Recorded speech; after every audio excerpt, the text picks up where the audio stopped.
তোর বাপ মা তোকে কোন দিক দিয়ে জন্ম দিয়েছে এটাই দেখবো। তোর মা মনে হয় ব্যবসা করে তোকে জন্ম দিছে।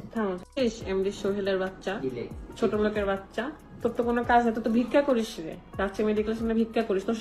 তোর সাহস যদি থাকে আসিস সামনে এইসা বলিস যে হচ্ছে কোনো কটু কথা বললে যাস। দেখি আইডিটা। এমডি সোহেল, তুই তো ফকিন্নির বাচ্চা, তুই তো হচ্ছে ইয়া করতিস।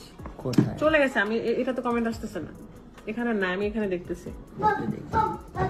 সরো, এখানে আমি দেখাচ্ছি, এই যে সাইলেন্ট করে করো, আমি এইসব কমেন্ট করতেই চাই না। তোর প্রোফাইলে ঢুকতেছি তারা, তোর রাজশাহীর ঘোষ, তোর সাহস থেকে তুই আসিস সামনে, আমার জুতা তোর মুখ একসাথে পড়বে। আসিস যে কোনো জায়গায় যা, আমার বাড়ি যে কোনো যাও, কাউকে বললে তো রাতের বাড়ি দেখাই দিবে, আসিস বাড়ির কাছে, তোর বাড়ির অ্যাড্রেসে আমি যাবো তোর বাড়িতে। তোর বাপ মা তোকে কোন দিক দিয়ে জন্ম দিয়েছে এটাই দেখবো, বেয়াদবের বাচ্চা। শোন ভাইয়া, তোর বাসা যেখানে আমাকে একটু বলিস। আর দ্বিতীয় কথা হচ্ছে বলেই যে বাসাটা কোথায়।